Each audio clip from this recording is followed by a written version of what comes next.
Eberechi Eze. This is why this signing is the key. This is the key. This Eberechi Eze signing for Arsenal.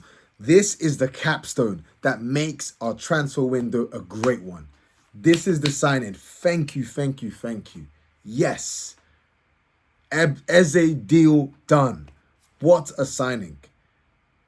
Guys, I don't think you understand. What a signing.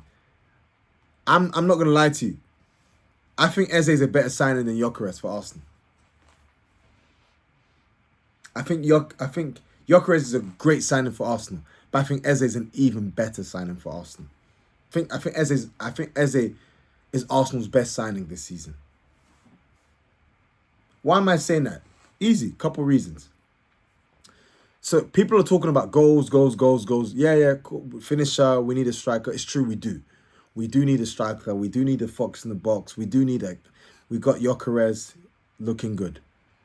But it's interesting. I was reading an article. When you actually drill down into the stats, so we scored, I've mentioned this in other videos, we scored 17 less goals than Liverpool last season. We won less penalties than them. We took 95 fewer shots than Liverpool. That's 95. That's 5 shots per game on average.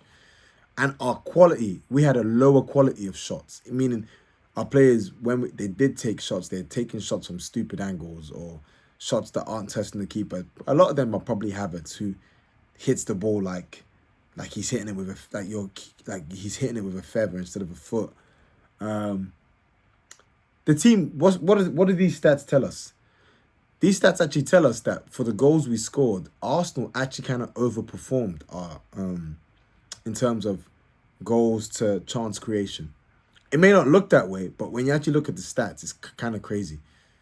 Arsenal's problem, if you look at it, our underlying metrics, is that we don't create anywhere near enough chances. And the crazy thing is, it's true. Like, it doesn't take a rocket scientist to figure out. Obviously, our style of play has changed a lot since the season we burst onto the scene. Xhaka, we signed Jesus, we signed Zinchenko, and we were just bopping teams left, right, and centre. And obviously, Arteta's changed things to try and make us more solid, but we've lost a lot of our tempo, fluidity, our edge. And specifically down that left-hand side, I don't think it's ever been the same since Xhaka left, and I'm going to keep saying it. Deckers has stepped up. He's been good as a left-sided 8. He had a great season last season. He had a great season this season. He had a good season last season. Second half of the season, he was nice. Season before, he was phenomenal, right? And I'm expecting a phenomenal season from him this season. Proper rest, proper preseason. But that left-hand side is broken. The team needs a spark. Something needs to change, specifically in terms of our chance creation ability. Drum roll, please. Eberechi Eze. What does the team need? Someone direct, a silky dribbler. Eze can do that. What does the team need? Someone to, when he gets the ball, consistent weight of pass in, behind. Eze can do that. Eze can do that. Odegaard can do that as well. But for me, I want to see him do it a lot more. I feel like Odegaard is trying to be too intricate at times. Play the pass through, bro.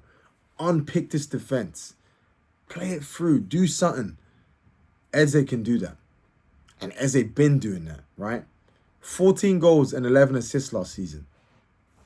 Thank you. I will take that. 14 goals and 11 assists in a Crystal Palace team that don't have anywhere near the type of quality that we have. In a Crystal Palace team where you won't have as much, in a Crystal Palace team that don't have as much possession of the ball on a consistent basis as we do, right? What can Eze do with that, right? And plus, not to mention, Eze's used to playing with a transition. Eze's used to playing on the transition, right? One of Arsenal's weaknesses is that we're terrible on the transition. But Eze, if you watch Crystal Palace, especially when they play against us, look at the Carabao Cup when we beat him 3-1, but Jesus scored, and look at the 2-2 last season. On the transition, Crystal Palace killed us. Eze, instrumental. As soon as they win possession, Eze is looking to find Mateta. He's looking. Eze As soon as Crystal Palace win possession, my man will beat his man, and he's looking to find a striker ASAP. Arsenal need that, right? Especially when you buy a transition beast like Gyökeres. As soon as we win the ball back, no dawdling in possession, no, oh, what do I do? No, bruv, we know someone who's going to beat his man. He doesn't necessarily even need to beat his man. We know someone who's going to get that ball and he's going to kill teams on the transition. Thank you, Eberechi. So this signing can even get the best out of Gyökeres. Not to mention his dribbling ability and directness on the balls. That's space creation. This is one of the key things I'm always talking about with Arsenal.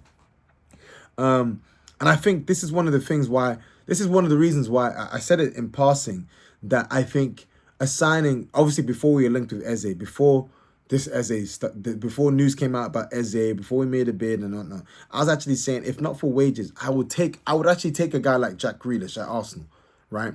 Why do I say that? Space creation.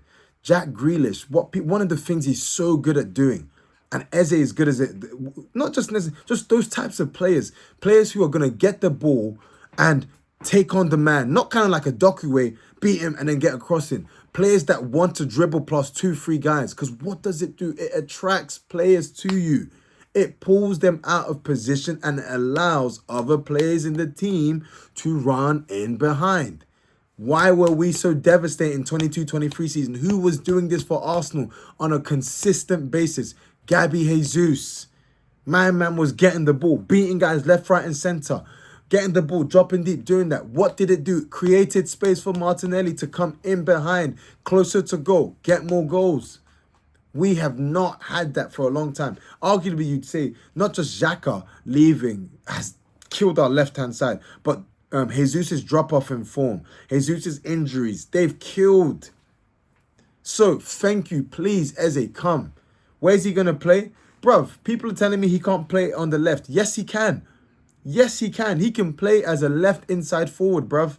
I've seen this is what they were saying about Bernardo Silva. I've seen Bernardo Silva do that to devastating effect at Man City for years. Eze can do that on the left. He's a guy, he can beat his man. He's not slow. He's athletic. Bruv, this guy, he can do well. He can do one on the inside left forward. I don't need him to be this touchline winger. That's not working with Martinelli. I think the left-sided issues, let the left winger, let Lewis Skelly, let these guys overlap and give you the width. I know Skelly likes to come inside. I know Calafiori likes to come inside, but yeah, come inside and then go outside. Let Eze come inside. It can work. If not that, then he can play as one of the eights. He can push Ødegaard when Ødegaard ain't trying to do his thing. Or he's a good option he's a different option to Declan Rice. Rotate. You know, like, I'll bring him. This is the key signing for us, guys. I'm so excited. I cannot wait to see him turn out his first game for us. Thank you, Arsenal, for making this happen. Watch this space, guys. I'm excited. Arsenal fans, be excited about Eberechi Eze. All the best. Take care, guys.